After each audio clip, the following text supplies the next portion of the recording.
Thank you for that intro, and we've got a lightning round of questions here, so if Don doesn't answer my questions fast enough, he gets an electric shock, so I hope you're ready for that. Yes, lightning. Let's go. This is actually what I'd love to do in all political interviews, is like have 20 minutes, and if people are filibustering, just give them an actual shock. So anyway, let's jump right in and talk to Don Katz. First of all, what is Audible? Who are you? What are you doing here?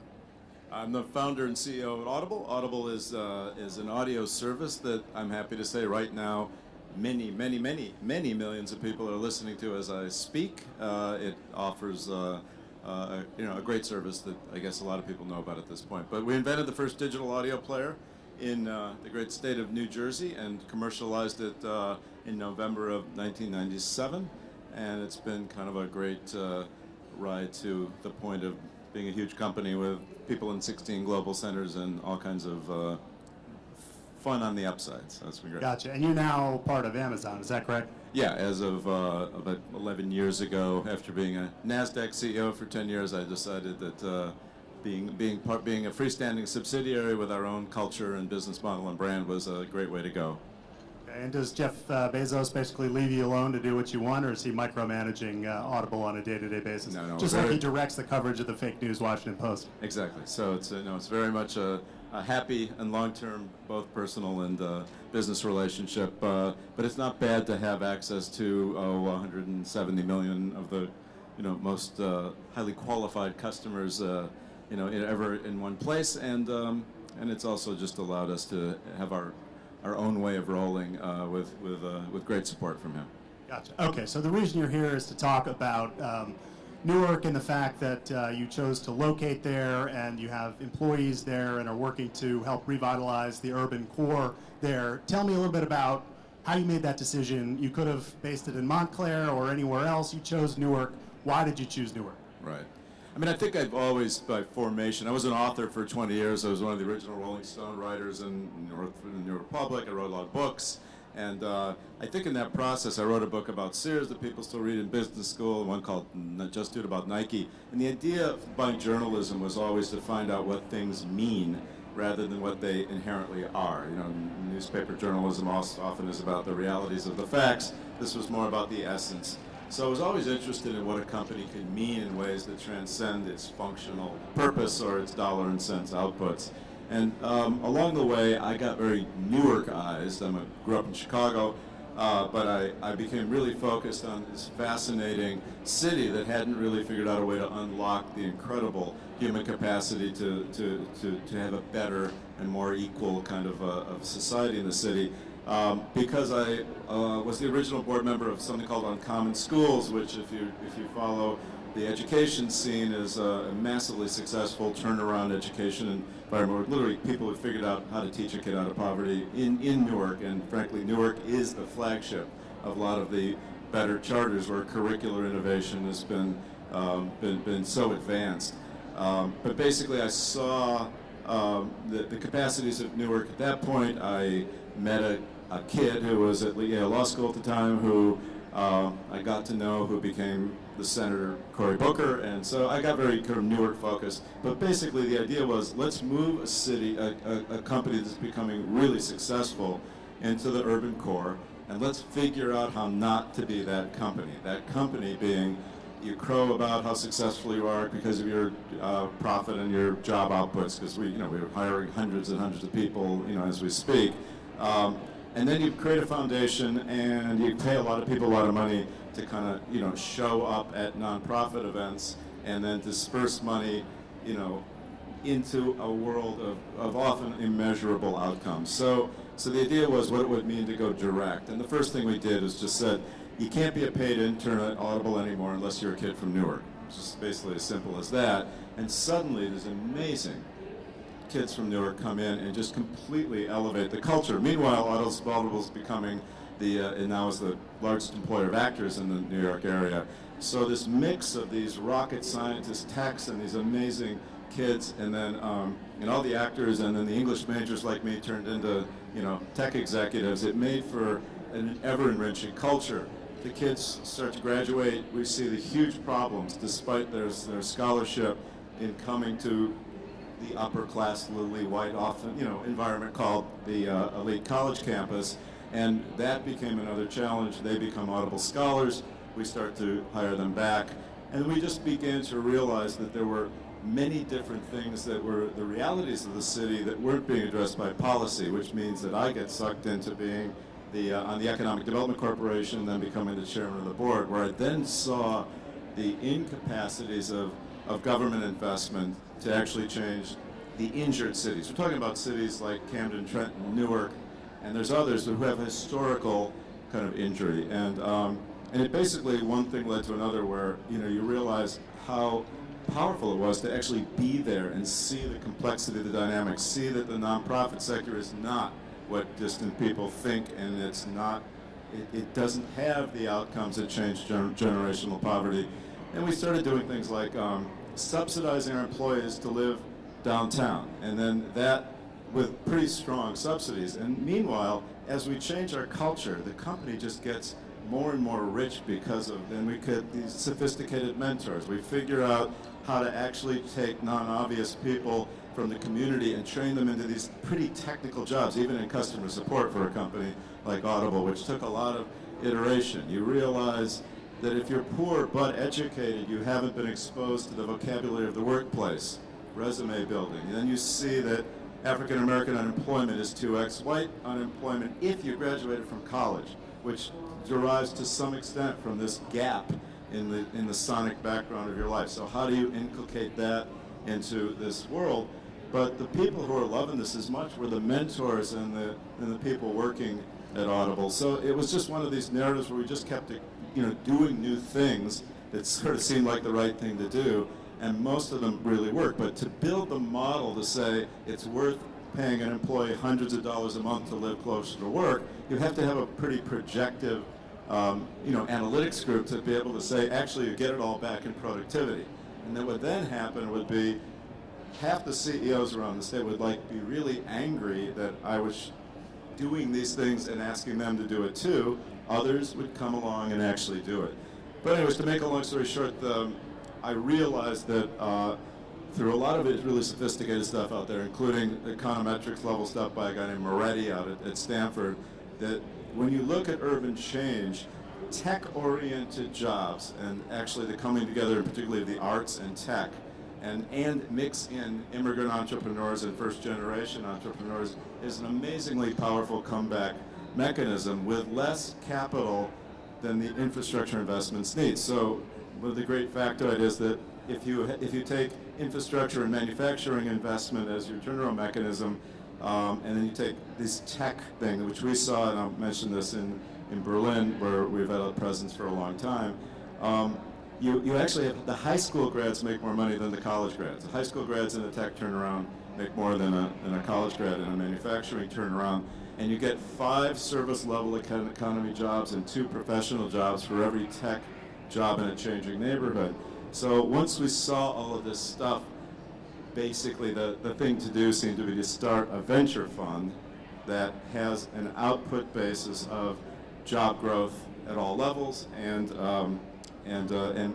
taxable revenue, which is one of the problems in the urban core for the government. So it's a long kind of story of things that kind of are non-obvious, but it's all in the spirit of how Audible exists, which is just, you think of where you want to get, you kind of articulate that possible. We've got people principles that are pretty much different than read for most corporations.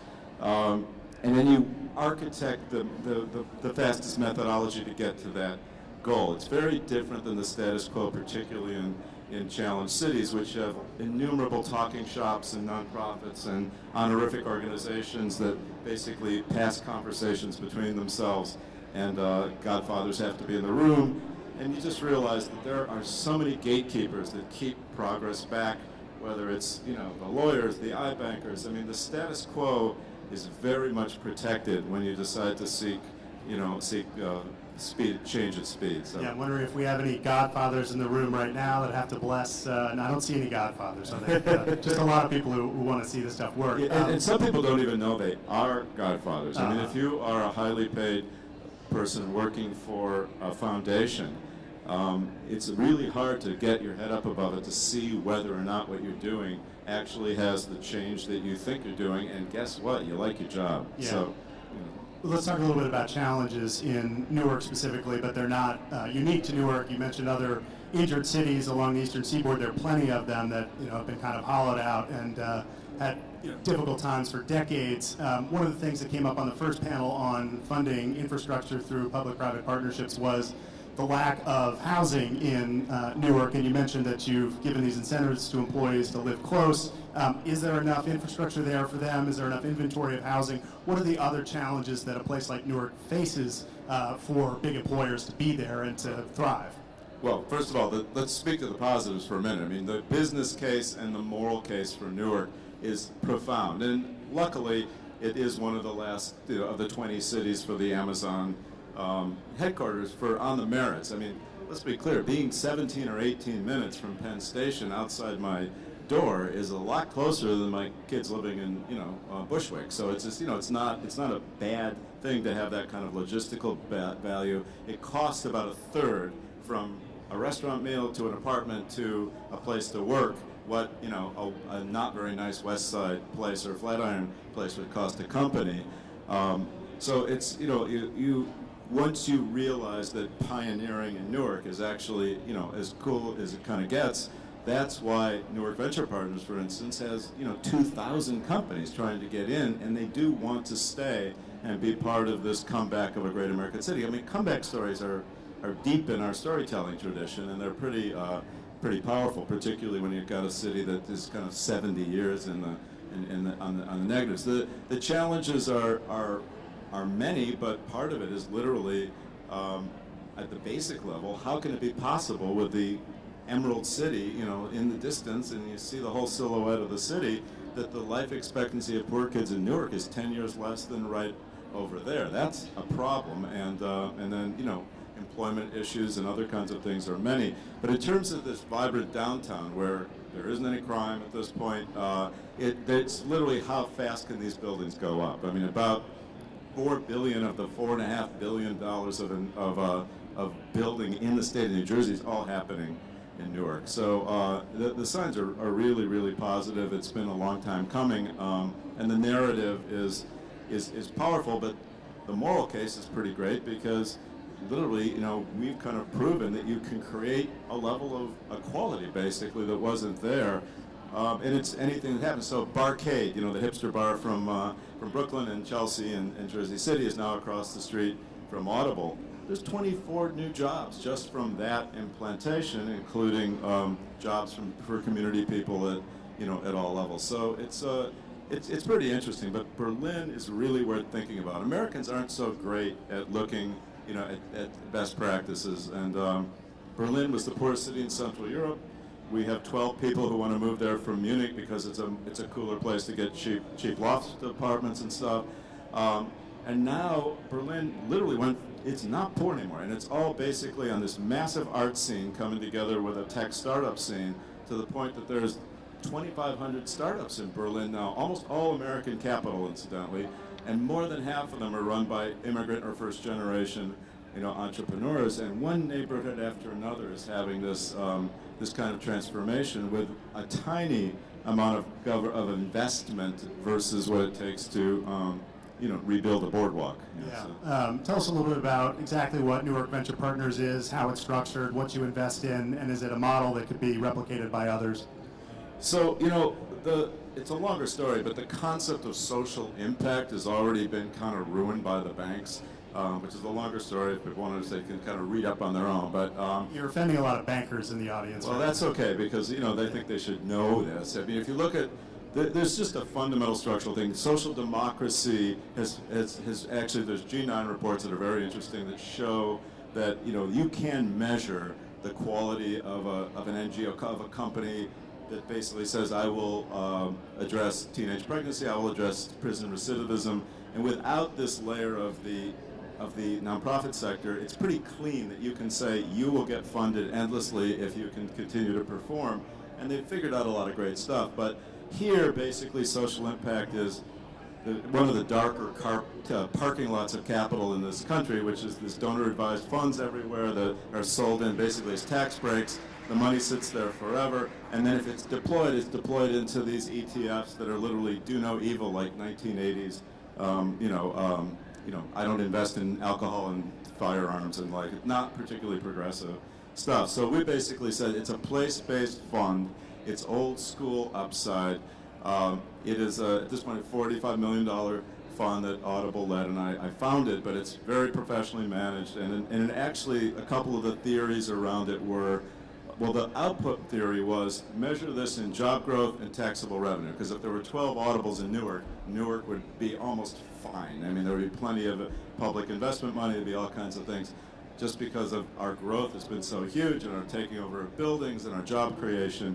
And so the idea was, let's do that. It's angel investing, which I do a lot of and know a fair amount about. So it was basically, let's find these companies.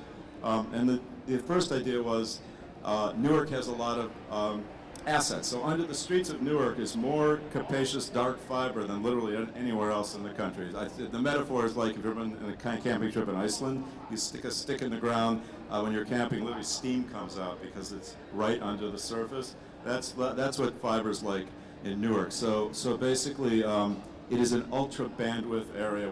Audible helped design and wire the fastest Wi-Fi system in the world, and you can download like 6 movies onto a good iPhone, at the same time standing in a park, and so that was one calling card.